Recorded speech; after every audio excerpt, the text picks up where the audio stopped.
I have been saying this for weeks now, everybody. We are now in the craziest portion of fantasy football for the 2023 season, guys. It was so crazy last week that at the kicker position, Kaimi Fairbairn and the Houston Texans went down, and their backup running back, Dare Ogunbowale, ended up getting some fantasy points from kicking. That's how crazy things are. And also what comes with this crazy time, this is also the time where every point matters. You're fighting for playoff seeding right now. We've got to get the most points possible. So today, I do it every single week on Thursdays. We're going through the top 12 kickers in Week 10 fantasy football this week. And I am the only fantasy football YouTuber who covers kickers on a weekly basis. So please go down there and drop a like on this video and subscribe to the channel to show your support. And once I hit 7,500 subscribers, I'm going to be giving away a ton of FFN hats. So please go down there, drop a like, subscribe. Let's go ahead and get into these guys right now. So the number one kicker this week is Dare Ogunbowale. I'm just joking with you guys. The number one kicker this week is going to be Dustin Hopkins of the Cleveland Browns, taking on the Baltimore Ravens this week. Dustin Hopkins, over the past several weeks, has just seen a ridiculous surge. I mean, Dustin Hopkins went from being, he was usually around, 6 or 7 for me, and he's quickly shot up to being a top kicker. And in fact, right now, he sits as the number one kicker in fantasy football, finally surpassing Jake Elliott, who had a long grip on that for the 2023 season. He's averaging almost 12 fantasy points per game. To put it in perspective, that's a lot of running back twos numbers. That's a lot of wide receiver twos numbers right now. Dustin Hopkins is massively contributing to helping people win week to week right now. And the great part about this is, not only is he on an offense that's not efficient at getting in the end zone most of the time, but the matchup here is also very ideal. Divisional matchups usually produce high-value fantasy kickers in a weekly basis because of the unpredictability and typically lack of efficiency at or around the end zone. Dustin Hopkins, clear number one for me this week. Matt Gay taking on the New England Patriots, another Germany game this weekend, so make sure your lineup is set by Saturday night. Or if you're an early bird like I am, get up on Sunday morning, you'll be fine. Either way, have it set for an early game Sunday because this game is going to be in Germany overseas again. Matt Gay has been great. He's been very consistent, and honestly, he's on the perfect offense for a kicker. And I've discussed this over the weeks as well. Matt Gay's in a perfect offense for a fantasy kicker simply because of the fact that Indianapolis, they've got great coaching to get you there. They've got talent to get you there as well. Their quarterback, Gardner Minshew, just not the greatest quarterback, not always going to convert. This is the perfect situation for Matt Gay, and it's why you've seen him kick a 57-yard long field goal this year, and he's almost perfect. He's only missed 2 kicks this year. Matt Gay is going to be great this week against the Patriots defense in Germany. I really like this situation here. Brandon Aubrey of the Dallas Cowboys at number 3 here, taking on the New York Giants. And honestly, it's the only thing that scares me is what happens if they just go for 4 or 5 touchdowns and no field goals. That's 4 or 5 points for him. You know what I mean? We need a little bit of field goal action here, but again, divisional matchups usually create some uncertainty. But I will caution my audience, there's not much uncertainty with the Giants right now because we are certain that they suck. It's not even their fault. It's just been a really bad season for the Giants, unfortunately. And the Dallas Cowboys, I do think, are going to come in and really just get really ticked off with the Giants, take out their anger on them. I do think Brandon Aubrey probably will have a field goal opportunity or two, though, that he will capitalize on for sure because he's been basically perfect this year. Justin Tucker at number 4 here, taking on the Browns in that divisional matchup. Again, divisional matchups are great. For fantasy football kickers, you want a divisional matchup for sure. And also, Justin Tucker just continues to get better in fantasy football. He started out the year as like a bottom 5 kicker. Actually, that's true. And he's since risen up to be a top 10 kicker again in fantasy football because that's where he belongs. He's a Hall of Fame kicker if I have ever seen one, guys. I love Justin Tucker this week. Divisional matchup at home.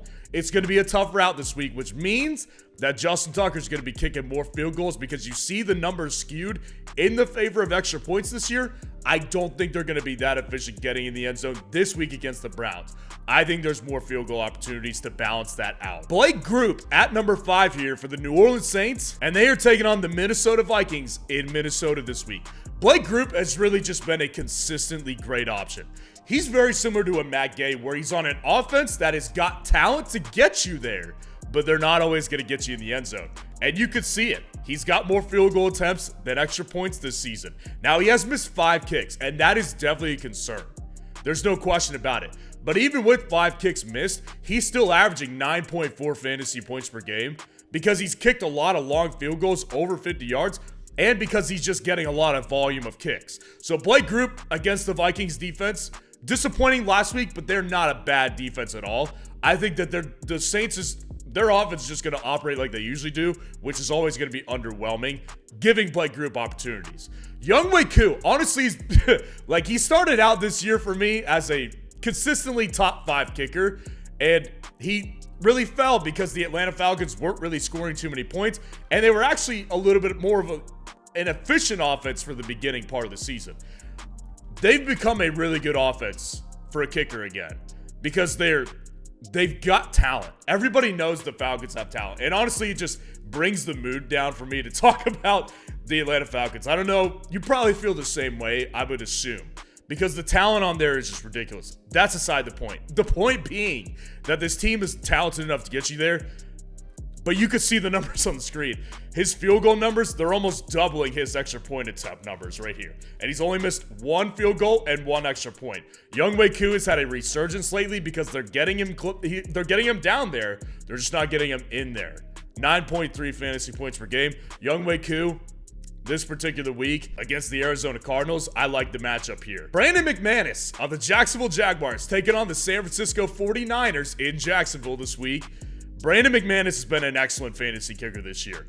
And really, it's you could see on the screen how even it is. He's basically kicking the same number of field goals as extra points. That's a fantastic thing because it gives you balance, and he's also been kicking plenty of long field goals as well.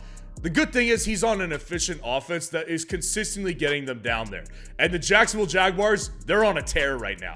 Now, coming out of the bye week, taking on San Francisco, also coming out of a bye week, I don't know exactly how efficient they'll be, but I do know that Jacksonville's offense is going to continue to get Brandon McManus down there and get him opportunities, and that's why he has 10.5 fantasy points per game right now.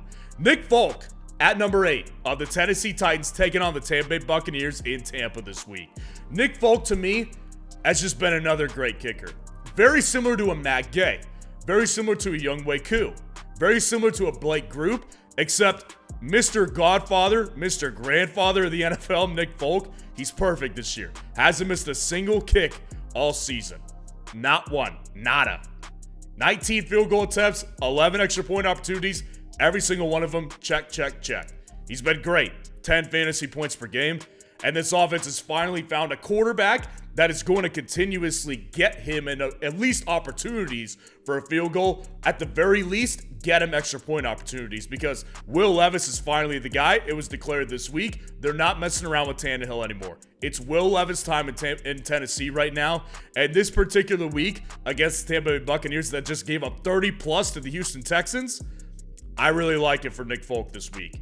Number 9, Jake Moody in that matchup versus the Jacksonville Jaguars. Might sound a little bit weird in the kicker community of fantasy football because he's actually fallen down considerably over the weeks. He started out as a top 3 kicker in fantasy this year for the first several weeks. It hasn't gone that way the past several weeks, so it might sound a little high. I love the matchup.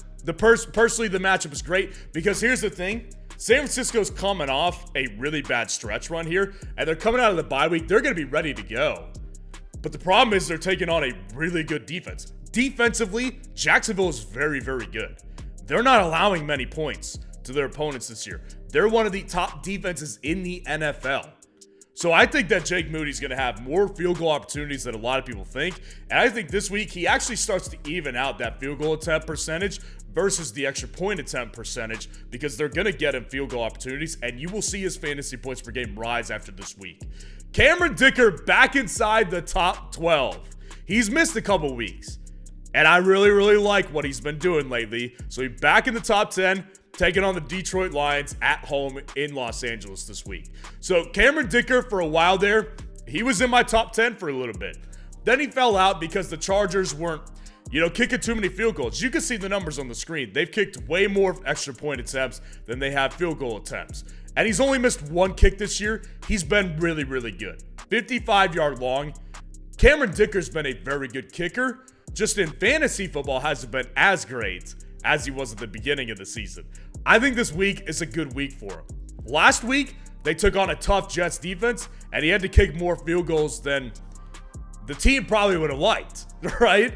Well, they're not taking on a much easier opponent this week against Detroit. Detroit is known for punching you in the mouth. So I think that Detroit's defense is going to give the Chargers' offense just as much trouble as the Jets did, possibly more. And I think that that's very good for Cameron Dicker because we all know the Chargers' offense, they've got the quarterback, they've got the coordinator, they've got the weapons to get you in position at the very least. 11 here, Tyler Bass of the Buffalo Bills. He's fallen from grace in the kicker community for sure. And he's taking on the Denver Broncos in Buffalo this week.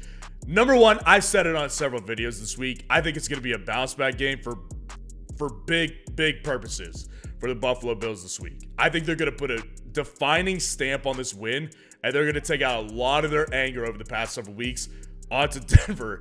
I think Denver's just going to be on the receiving end of a just ridiculous beatdown. Now, Tyler Bass, the problem with him has been that their offense has not looked great lately, and he's also just kicked way more extra points than field goals this season. He's obviously gone from averaging like 9, almost 10 fantasy points per game to just under 8 fantasy points per game. I think that in a week like this where there's bye weeks, I think there's going to be opportunities here for Tyler Bass against the Denver Broncos, where I think that even though I think that Buffalo will end up just beating the life out of Denver, I do think that they're still going to be largely inefficient getting the ball in the end zone, which is going to leave opportunities for Tyler Bass. Rounding out the top 12, Greg Zuerlein of the New York Jets taking on the Las Vegas Raiders this week. So really, I think that Greg Zuerlein's story is, you look at it on the screen, and it's absolutely absurd the amount of field goals he's kicked as opposed to extra point attempts. I mean, it's crazy to me. Like, looking at that number right there, he's kicked 6 extra point attempts. That's crazy. That's crazy, right? So the reality is all the Jets need to do is get him in position. And against the worst rushing defense in the league, I think Breece Hall is a good game. They'll get him in position to make these types of kicks because Greg Zuerlein has been near perfect this season.